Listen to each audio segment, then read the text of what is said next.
Indonesia sendiri untuk lahan kritis kita ada seluas 14,01 juta hektar. 5 tahun terakhir ini kita sudah melakukan rehabilitasi dan hutan dan lahan ini seluas 1,01 juta hektar. Terutama menjadi subjek adalah masyarakat. Karena selain untuk pemulihan lingkungan, kita juga berharap bahwa rehabilitasi hutan dan lahan ini juga menjadi aktivitas masyarakat dan juga nantinya akan mengarah kepada peningkatan kesejahteraan masyarakat.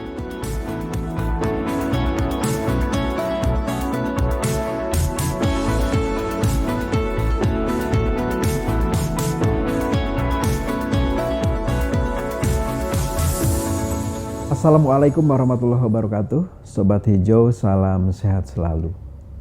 G20 mempunyai inisiatif global tentang pengurangan degradasi lahan dan peningkatan konservasi habitat terestrial atau The Global Initiative on Reducing Land Degradation and Enhancing Conservation of Terrestrial Habitats.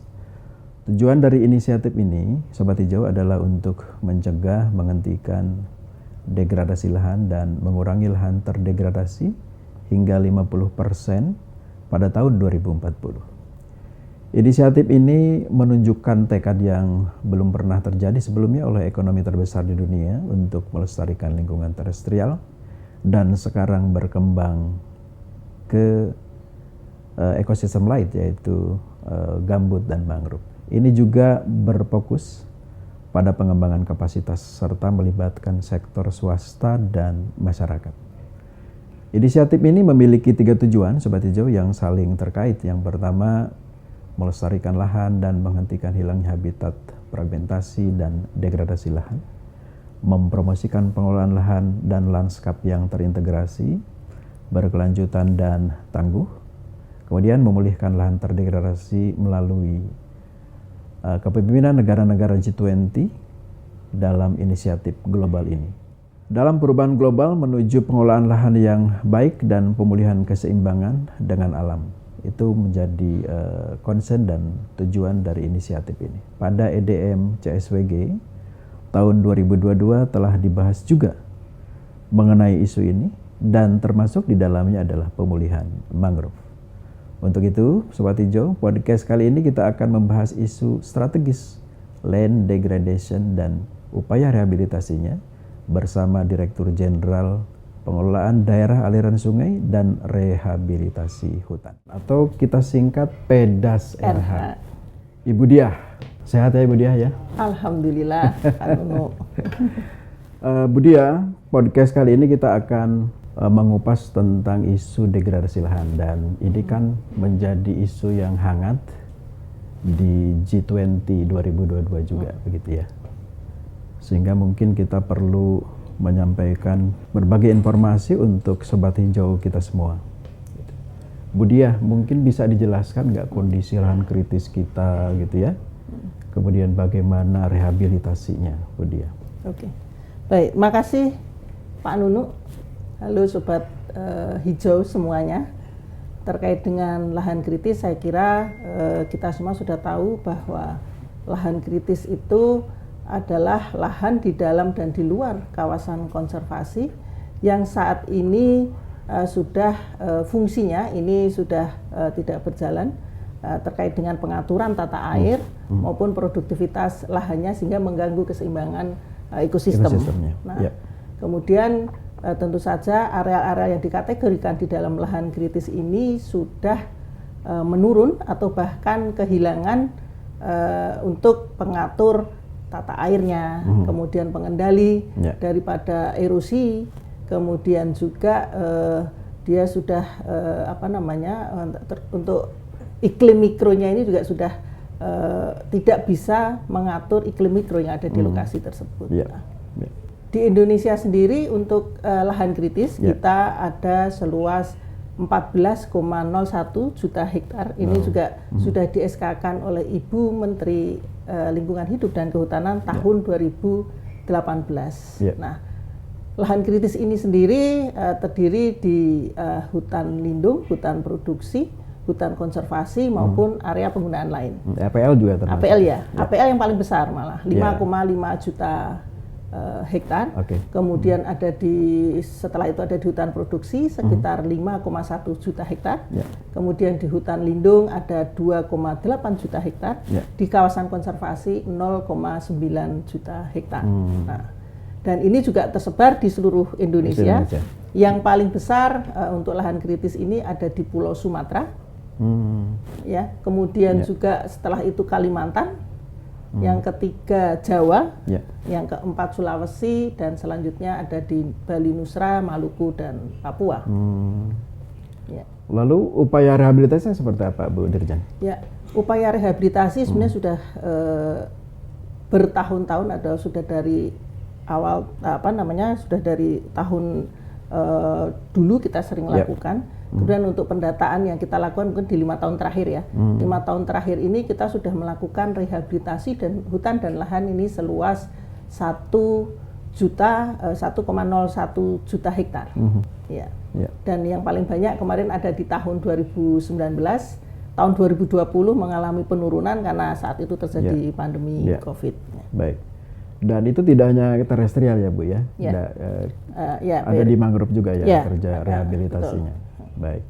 Nah kemudian ada nggak Bu Dirjen mengenai strategi pemulihan atau rehabilitasi di lahan-lahan kritis itu? Ya. Jadi kegiatan untuk rehabilitasi di lahan kritis ini ada kita kategorikan ke dalam 2 bagian. Yang pertama adalah untuk rehabilitasi dengan vegetasi.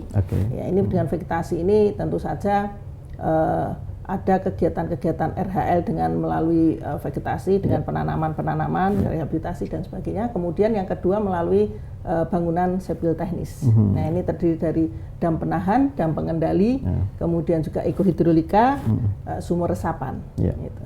Bu Dirjen bisa sampaikan nursery yang kita sudah punya yang akan dibangun dan lain-lain. Dan kira-kira rencana ke depan seperti apa? Ya, baik.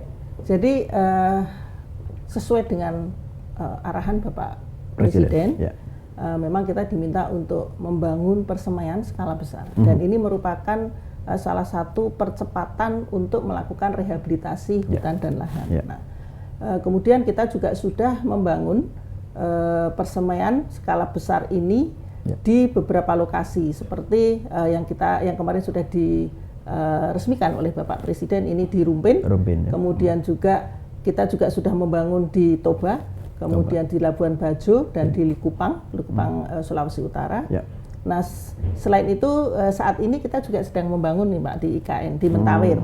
Persemaian Mentawir sedang dalam proses. Kemudian kemarin juga Ibu Menteri sudah melonsing untuk akan membangun persemaian di Kalimantan Selatan. Kemudian juga yang sedang proses juga dan dalam bulan ini juga akan kita kita akan kick off kan itu ada di Provinsi Sumatera Selatan, Sulawesi Tengah dan Sulawesi Tenggara. Nah, kemudian ke depan nanti juga akan kita lakukan di lokasi-lokasi yang lain. Nah, pembangunan persemaian ini memang sesuai dengan arahan Presiden ini harus melibatkan pihak swasta.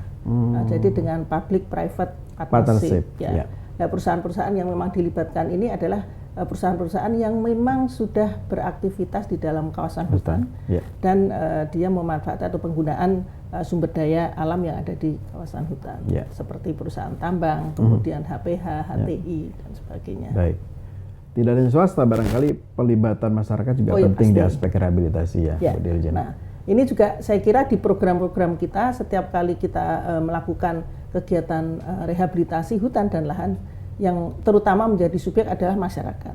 Karena selain untuk pemulihan lingkungan, kita juga berharap bahwa rehabilitasi hutan dan lahan ini juga menjadi aktivitas masyarakat dan juga nantinya akan mengarah kepada peningkatan kesejahteraan masyarakat. Sehingga dipilih jenis-jenis rehabilitasi ini yang memang bisa memberikan manfaat ekonomi bagi masyarakat. Ada beberapa kegiatan dari rehabilitasi hutan dan lahan ini selain tadi dengan persemaian skala besar, kita juga ada program kebun bibit rakyat. Ini adalah juga mendorong masyarakat untuk keberdayaan masyarakat di dalam rangka untuk melakukan rehabilitasi.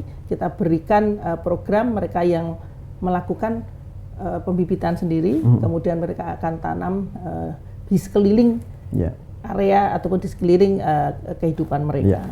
Selain itu juga ada bibit produktif juga. Bibit produktif ini tentu saja juga bisa memberikan manfaat ekonomi bagi masyarakat. Kemudian juga ada kebun bibit desa, dan juga kita ada program juga sebenarnya terhadap seluruh masyarakat yang ada di Indonesia, yaitu menanam 25 pohon per orang. Kenapa 25? Ini ada ininya nih, ada tujuannya nih. Karena 5 tahun itu ada tahapan kehidupan di dalam masing-masing manusia. Pertama, lulus SD diwajibkan untuk 5 pohon menanam. Lulus SMP 5 pohon. Lulus SMA 5 pohon, lulus kuliah 5 pohon, dan setelah menikah 5 pohon. Jadi kita harapkan kalau semua masyarakat menanam masing-masing 25 pohon, mudah-mudahan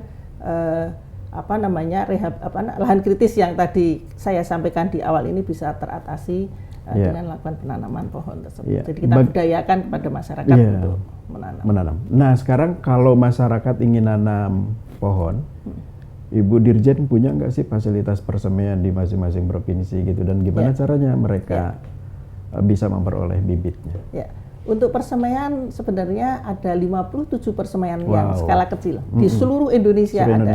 Selain tadi saat ini sedang dibangun persemaian-persemaian besar. Skala besar. Ya, skala besar. Nah, masyarakat ini silahkan datang ke BPDAS kita di persemaian-persemaian di masing-masing BPDAS di seluruh wilayah provinsi untuk mengambil bibit secara gratis. Dan kita sudah menyiapkan bibit-bibit yang memang bibit-bibit lokal yang di masing-masing provinsi atau masing-masing daerah tadi, dan juga bibit-bibit yang disukai oleh masyarakat lokal di sana. Seperti tanaman kayu-kayuan juga ada, kemudian MPTS, buah-buahan, kemudian juga ada tanaman estetika juga yang kita kembangkan. Baik, Bu Dirjen, terima kasih sudah mencerahkan kita semua. Sobat Hijau, tadi disampaikan oleh Bu Dirjen berbagai langkah dan upaya tentang rehabilitasi hutan dan APL tentu ya, di konteks degradasi lahan. Kemudian isu degradasi lahan juga disampaikan oleh Bu Dirjen masuk dan menjadi bahasan di G20 ya, khususnya di grup atau working group Environment and Climate Sustainability. Dan Sobat Hijau juga bisa melakukan aksi nyata melalui upaya penanaman yang disampaikan oleh Bu Dirjen. Silahkan mendatangi fasilitas persemaian yang Direktur Jenderal Ditjen Pedas RH punya di hampir seluruh Indonesia. Terima kasih sekali lagi Bu Dirjen. Sama-sama. Sehat selalu Sobat Hijau. Assalamualaikum warahmatullahi wabarakatuh. Sampai jumpa. Terima kasih.